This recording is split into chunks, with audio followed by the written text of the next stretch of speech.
Hello, everyone, and welcome to the Smashy Business Show. Today is Friday, May 9th, 2025. I'm Abdul Majid Awan. And I'm Ward Ahmed, and we've got a great show for you today. Today, we're going to discuss how the U.S. has officially backed Qatar's Syria salary plan, and we officially have a number, which we will tell you later. Secondly, Abu Dhabi's XRG, a subsidiary of ADNOC, is eyeing billions in U.S. investments with Trump's support.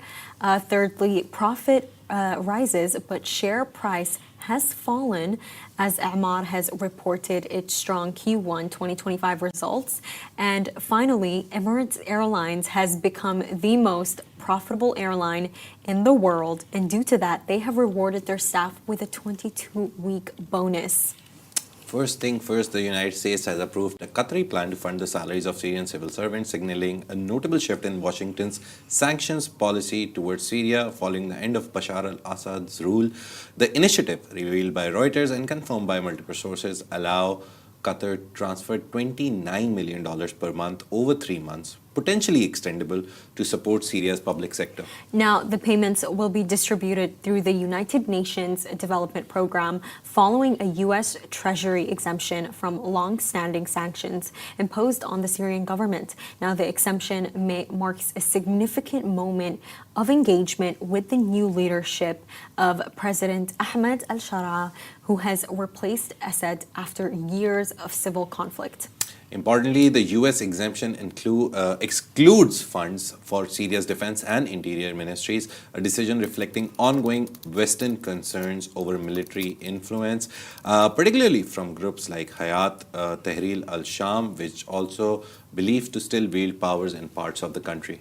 Now, the salary funding could result in a reported 400% wage increase for more than 1 million Syrian civil servants. Now, this comes at a time when the war-torn nation faces massive economic strain, infrastructure collapse, and an ongoing humanitarian crisis. The Qatari government had delayed the transfer until the U.S. provided clear sanctions guidance. A formal letter from the U.S. Office of Foreign Assets Control is expected soon, clearing the way for disbursement. Meanwhile, Saudi Arabia and Qatar have jointly repaid Syria's World Bank debt of $15 million, restoring the country's access to international financial support.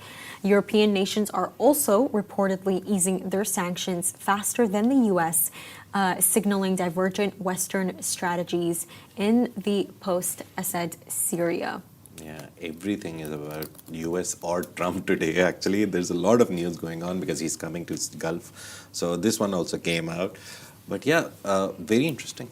I think, again, Syria and Syria is getting a lot of support, I think, as far as all the conflict-related countries are. Lebanon, we don't see a lot.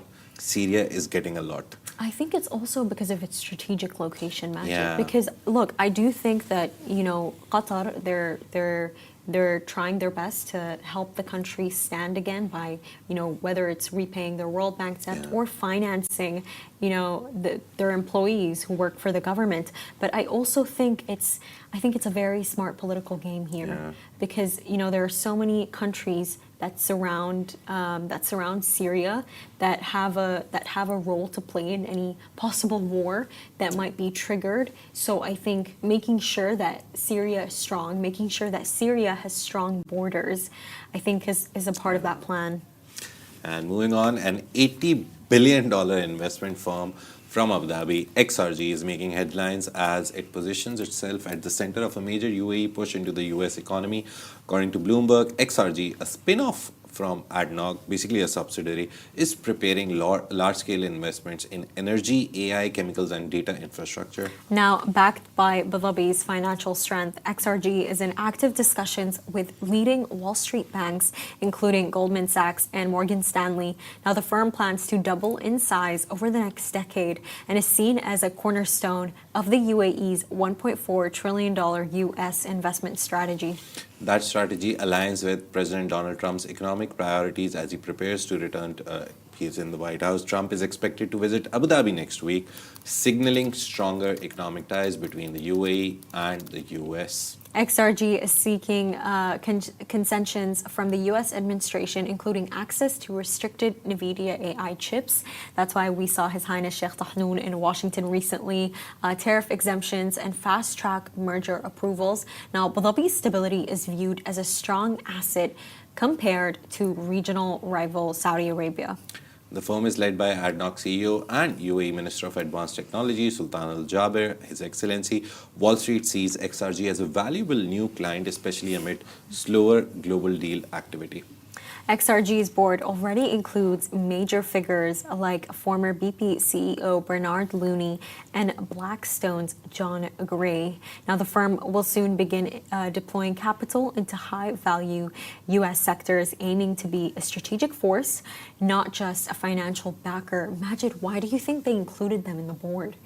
I think that's extremely interesting. Just because of their experience dealing with such big deals. BP, British Petroleum, is one of the largest companies dealing with petroleum products.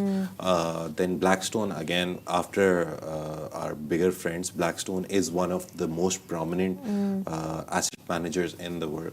So I think they started with 80 billion for XRG, and XRG as a whole wants to double to at least 160 and 200 billion by the end of their first 10 years. I remember it started last year in Q4. We got the announcement that there is a company which will be called XRG, and it's going to be a spin-off, kind of a subsidiary, will work with ADNOC and under ADNOC. But recently, I think you remember, we talked about it, that His Excellency Sultan Al Jaber was in US for the oil man's Davos, and where he said a very interesting thing. Usually Trump says, make America great again. And there, Sultan Al Jaber said, make energy great again. And following that news was that XRG, it's an Abu Dhabi company, but they're planning to list in the US. So they will go for an IPO and list in the US. So it's like a step into the US where whatever investment in terms of energy, AI, infrastructure, we saw 4 or 5 categories. Abu Dhabi will use this company to do all of that. So it's a very nice formal step into the US economy in the energy sector, in the chemical sector. So yeah, Abu Dhabi is not staying in Abu Dhabi. It's going everywhere. No, it's not. And now for some good news, Dubai-based Emaar Properties has posted a strong set of results for Q1 2025 with revenue, profit, and sales all surging compared to the same period last year. Now, the developer reported revenue of 10.1 billion dirhams, up 50% year on year, and net profit before tax rose 27% to 5.4 billion dirhams. Property sales hit a record 19.3 billion dirhams, a 42% increase over Q1 2024. Emaar's backlog, the value of properties sold but not yet recognized as revenue, climbed to 127 billion dirhams, signaling healthy cash flow in the pipeline. Now, the UAE-focused subsidiary Emaar Development launched 12 projects and achieved 16.5 billion dirhams in sales. Now, it also delivered revenue of 5 billion dirhams and pre-tax profit of 2.8 billion dirhams, marking a 49% annual growth. Other business units also performed well. Emaar's shopping malls brought in 1.5 billion dirhams in revenue with 98% occupancy, and hospitality revenue surged 1.1 billion dirhams, buoyed by 82% hotel occupancy. Now, international operations saw 2.8 billion dirhams in sales with strong demand in India and Egypt. Now, Emaar's recurring revenue streams, including malls and hospitality, rose 11% to 2.6 billion dirhams, contributing 37% to total EBITDA. And apart from all of that, all the numbers and all the profits and the upbeat earnings, Emaar's share price dipped actually 1.10% yesterday when the markets, DFM, the Dubai Financial Market, closed. And it's a sign that investors may have already priced in the strong performance or are reacting to broader market dynamics. And it's very interesting. I don't know why the market. We talked about Disney yesterday. We talked about how their share prices went up when they announced the Abu Dhabi Disneyland. Whenever you give out a good news, your stock prices always show. Yesterday, it fell down. The only thing that I saw, the common sentiment on X and any place, social media where people are talking is because they have such a big backlog of money which is stuck with people who will eventually pay the 127 billion, I think, or million, but it was 127. But that number, I think, is the problem. Who is that money with? Because it's sometimes people book projects and then they have to keep paying in installments. So you are building, but you keep taking money from people. And sometimes people have delayed payments and all that. So it's a big backlog that has been created. A lot of people were pointing to that usually that backlog should shrink. Like they should, people should owe less money to Emaar. Now people owe more money. The backlog has increased. So that is why I think a lot of people were like, okay, let's pull out. But another point that was at the end of this, that a lot of people had predicted it already. So because of that, they had bought a lot of Emaar Properties shares and the price went up. So this was kind of a correction now because they were expecting good things. Or Majid, you know what it could also be? I think it's because of the fact that I know we say this all the time, but the real estate industry, there is so much backlog there. There are so many people in that industry. And I think it could also be the fact that Emaar has so many competitors now. You know, we're share seeing prices usually don't fall because of competitors, but the good thing is, yes, and it's actually a good thing to have competition. They will increase their quality. The competitors will increase their quality. You talk to anyone in Dubai, there's like three major people who you will go to for luxury or high-end property. Emaar, Dhabi, and the third one is those guys. Benghazi is ultra luxury, but like the top developers are these. Dhabi is there. What's the name of the third one? But yeah, apparently, so these three hold the largest share of the market, and then everyone's there. You have Danube, you have everyone. So it's good. They should have competition in a very competitive market. Is it Shoba? Shoba Realty, sorry. Completely forgot Shoba. How can I forget it? I think none of my friends or people I know live in Shoba. You know, actually, I apparently Majid, Shoba is actually owned by someone from Kerala. Yeah, is what I've heard, and I find that so interesting because if you take a look at it, we have Emaar. You know, it's led by Mohammed Al-Abbar, Emirati, Damak, you know, the Sajwanis. And then you have Shoba, which is, you know, led by an Indian businessman. I think that's so interesting. Yeah. But Shoba is beautiful, by the way. I have family who live there. Oh. It's absolutely amazing. So yeah, I always forget Shoba because no one lives there. No one I know, at least in Dubai, who lives there. But yeah, it's again, it's not ultra high luxury like Benghazi and the new Chelsea residences by the Mac. Those are ultra high wealthy. Like you go in with 8 or 10 million dirhams and then you get a studio or 1 BHK hardly. So these guys, again, competition. I love competition because then every person who is in the market knows that if I don't provide quality, the other one will, and people will start going there. But you know what it also is, more so than competition, Majid? It's the fact that, you know, there are more homes that are needed in the UAE. There are more homes that are needed in Dubai. Can you imagine that, you know, me and Casey were discussing this yesterday. In Q1, 1,000 people moved to Dubai every single day. Every day. 1,000 people. I mean, that's why I was getting to work late. Now it's all making sense. Yeah. But like really, like think about that. I mean, it's mind-blowing that there are 1,000 people who are moving to Dubai every single day. It's literally become the new America, where everyone just wants to move here. Now you have the Dubai dream. Exactly. Yeah. You literally have the Dubai dream. Yeah. But it's like, you know, developers like Shoba, Damak, Emaar, they're so necessary, especially in the time that we live in, because we need more homes. Yeah. You know, how are we going to... need a lot more homes. There's at least a deficit of 300,000 homes right now in the UAE overall.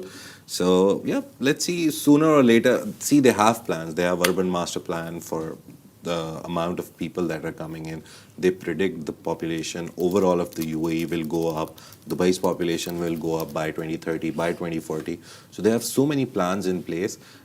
We live and breathe here every day, so we usually don't see the difference which is being made or created around us. But when projects complete, we actually see. So this Production City Road, I'll give you a small example because I come every day from that same route. I come every day for the last like 9 months. In 9 months, I saw a bridge being built. completed. So my travel time from 16 to 18 minutes has come down to 7 to 10 minutes. So I saw that bridge being built, and then there was a turn on the right which was broken a little. They were building something or doing something. Now that turn has become better as well. So the minute I waste on that broken road is also so.